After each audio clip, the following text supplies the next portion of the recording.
Cheers, legends. Sammy from Short and Stout Beer Reviews back again. I did a review earlier today. It was a bit of a spontaneous one after work. I did a I can't even remember what it was. Oh, West Coast IPA by Fox Friday, and yeah, it was pretty good. But yeah, this one's expected to be a little better. It's by Hawkers, and they're out of Melbourne. They're in the north in Reservoir. And it's a black barley wine. So yeah, this year's edition at 10.8%, so pretty big. I was going to save it for the weekend, but I'm starting to run out of beers and waiting on a few deliveries. So I thought I'll go something big tonight and break it up. I've got my hashtag proper glassware. Pretty cool, the old Hawker's glass. I think it was one that come with some stouts. I can't really remember, but yeah, pretty cool. And only a smaller glass. Cheers to everyone in the chat. Who have we got? We have Stewie. How are you, brother? He's already guessing the score. Then we got Henry. How are you, mate? It's been a while. Bulk. Bulk might have had a Hawker's beer before. Possibly. They've been around for a while in the Melbourne craft scene.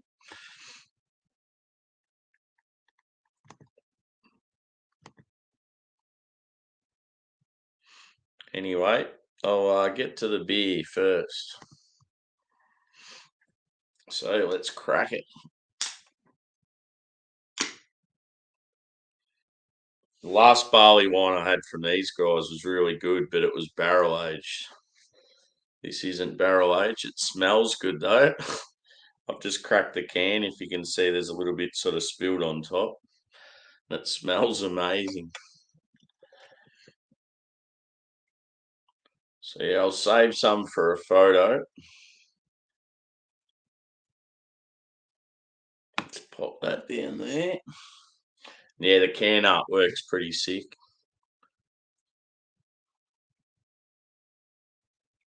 I think that's like sort of depicting the imperial stout and the barley wine sort of joining together like a hybrid.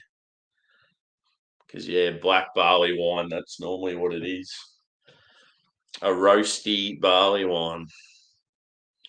So yeah, in the glass looks pretty nice. I'd say jet black. I can't really see any sort of brown tinge to it. It's got a slightly tan two-finger head. It looks probably medium to full. Like it looks like it's got a bit of body to it.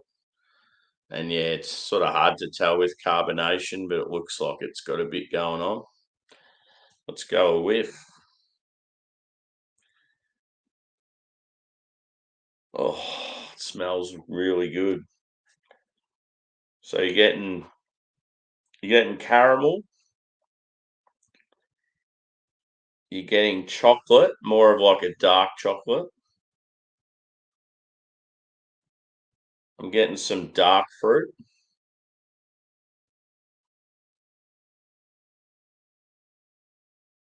I'm getting like a vanilla-y sort of touch as well. I wouldn't have vanilla in it, but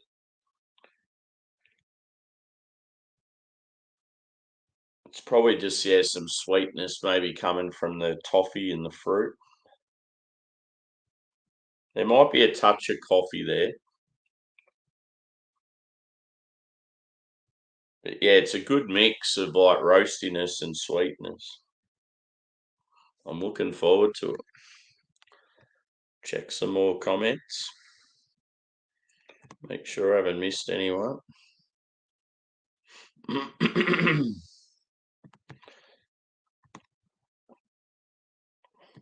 think I've got them all. Everyone's just saying hello to each other. Feeling the love. There we go. Craig, how are you, brother? 6 days dry. Cool. I think last time we hung out, you're about 3 or 4 days. Here I am having a beer every day. Yeah, let's get stuck in. So yeah, it smelled amazing. Let's go a taste. So cheers, guys.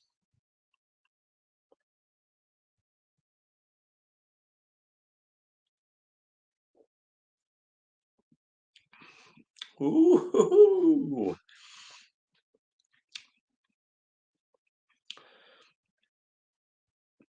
It's got a fairly smooth body. Um, on appearance, I said medium to full. It's definitely more medium. It's not really as thick as I thought it'd be.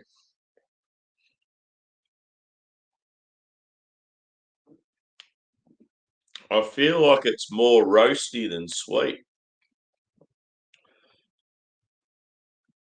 So it's almost like it leans more towards Imperial Stout, but you're getting like this huge sort of dark fruit and the caramel, like the toffee's real intense. I mean, you could probably say it's in between, but just because of the roastiness and the big chocolate malt, yeah, it just feels like an Imperial Stout. Probably the colour too deceives the eyes. It's very nice though. And I feel like it drinks pretty well for 10.8. It doesn't feel like it's that boozy.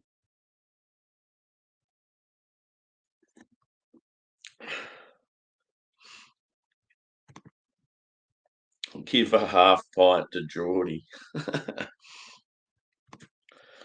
Yeah, sick as glass artwork. I'm pretty sure it come with like a collection of stouts or something. I can't remember where I got it from, but yeah, they've changed logos over the years. I preferred their original logo. It had like an actual hawker, which is a man that like a sort of a rough idea of a hawker is a guy that goes around the streets selling stuff. And like traditionally they'd have a little cart and push it around. Probably in like European countries. I mean they still exist, but yeah. Yeah, their old logo had one of them.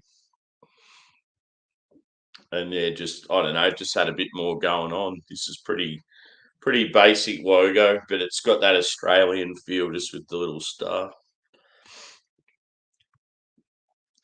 The head brewer, or he's the owner now. He's probably not the head brewer. He's originally from Lebanon. Um, I don't know if he's sort of come out here due to like dangerous sort of circumstances back home, but yeah, he's made a life here in Australia and has been doing really well. So good on him. His name's Marzen, so it reminds me of the beer style.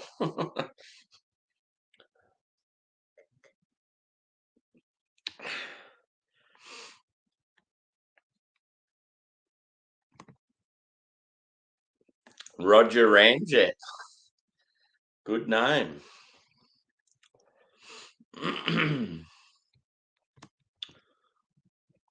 I believe I had a ramjet or several few weeks ago. Quite enjoyable. So, is anyone having a beer? I'm guessing probably not. It's a little bit early.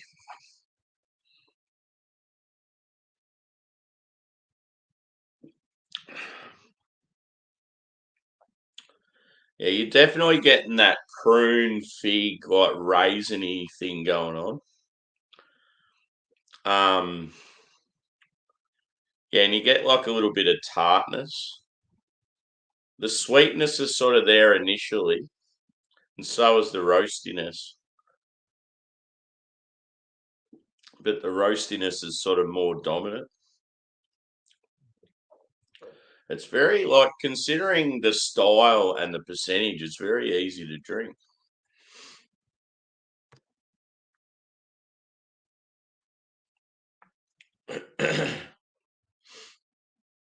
Cheers, Paul. Good to see you, mate. Just on a black barley wine, dude. I'm gonna put a little more in. I need I need some for the photo, but you got to enjoy it. Should be enough. Who's going to win, blue or orange?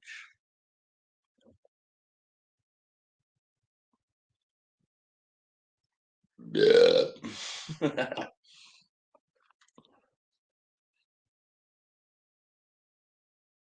It almost has like a touch of smoke to it. It's very would I say complex? Possibly.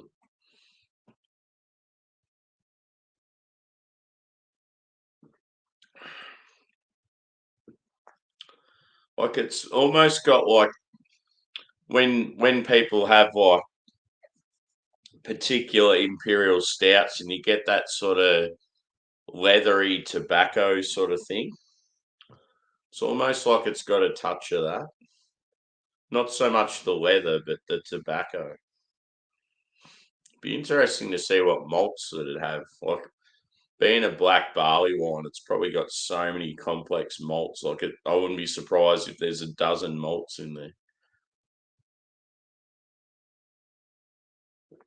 But yes, it's very nice. Oh yeah, the old service. Hopefully, it doesn't cost you too much, brother. Everything's so fucking expensive now, so when it comes to trades, it's always a worry.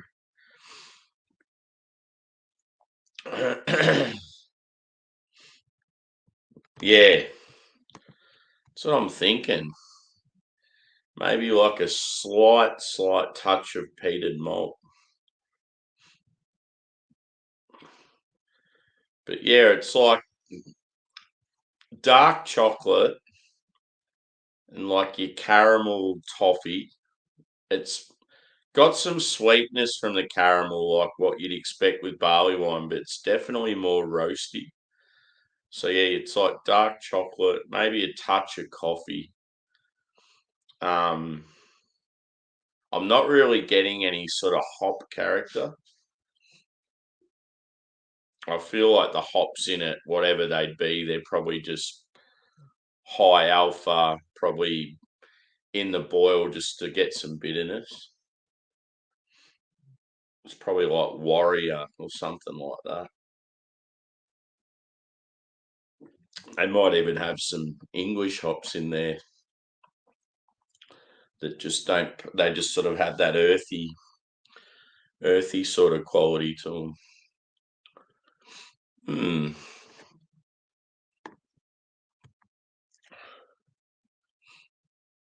Yeah. Yeah. I sort of just get that slight touch of peated smoke. It'd be interesting to see what other people like have tried, what they think.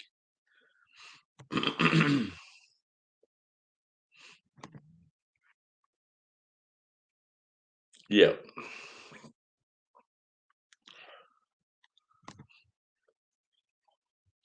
definitely.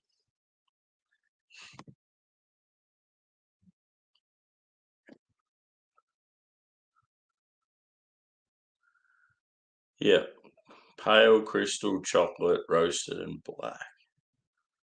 What's black malt generally used in?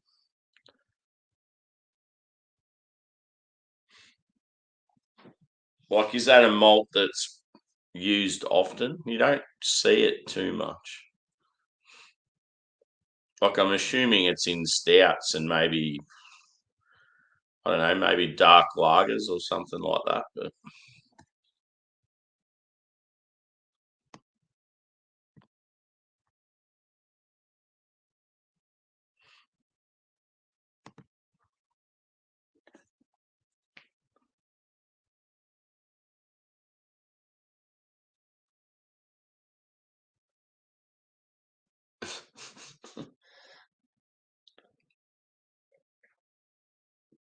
now that's just silly.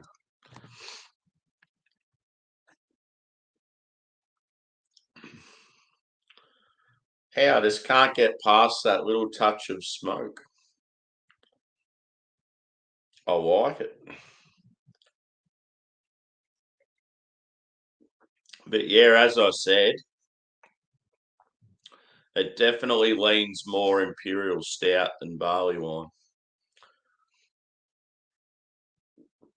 And yeah, being a black barley wine, I mean, ideally you're probably trying to go for a perfect harmony between the two, but yeah, it just definitely leans more stout. Yeah, definitely. Another thing too, Henry, is chili. I don't know if you've had any stouts that have had like some spice to them, but fucking awesome. I'll never forget, I had a beer from a company up north of Australia. They're a brewery that they're probably middle range, but their dark beers are really good. Um, yeah, they brewed this like Samoa stout, imperial stout. It was barrel aged as well, so it was based on your s'mores. That like so it had a little bit of like smoked malt. It had vanilla, marshmallow, chocolate, and then it was like bourbon barrel aged, and it was so fucking good. It's still one of the best, probably one of the best pastry stouts I've ever had. And it's yeah, just a little Australian brewery that yeah, like when it comes to other styles, they're pretty average. But yeah, just yeah, and that's what I was getting at. Yeah, that it also had some chili in it. I think it was like habanero. So yeah, it was like smoke and spice as well as like all your sweet stuff. Just so much going on, but it fucking worked.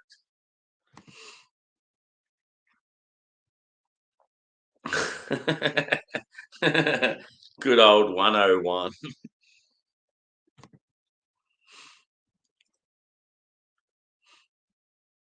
Yeah.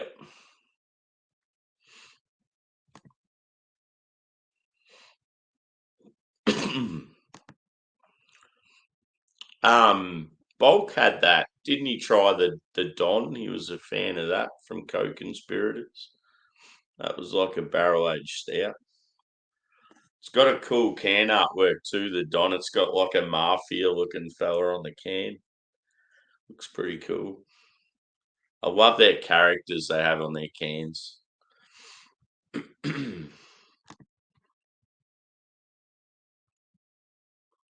Yeah, the name alone is good. It's like a Mexican wrestler or something.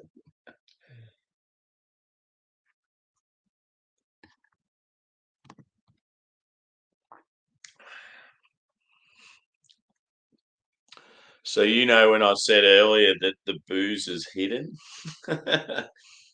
let's just say as it's warmed, it's coming out more. Every sip, I'm like, ooh, hello, hello, warming booze down the cockles. But yeah, this would be unreal barrel aged. I'm pretty sure they did a black barley wine last year as part of one of the bars like mixed boxes, and I reckon it was rum barrel. I just remember having a black barley wine from someone, and I've got a feeling it was these guys. I had another one. I had one from Goodland recently. That was awesome.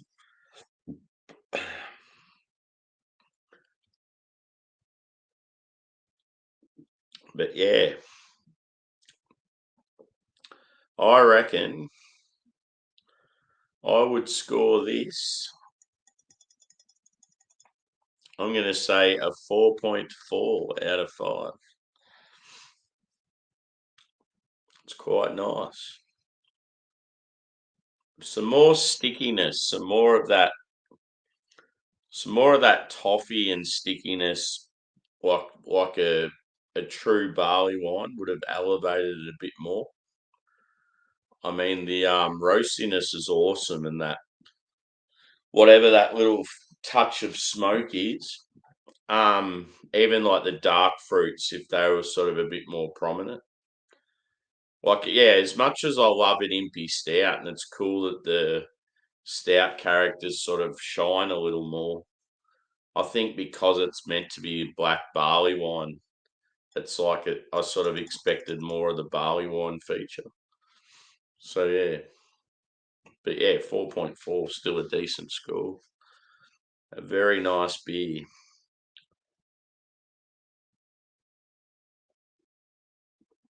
And down she goes. Look at that glass. Pretty cool. So yeah, on the back it says 2024 Black Barley Wine. Worlds collide.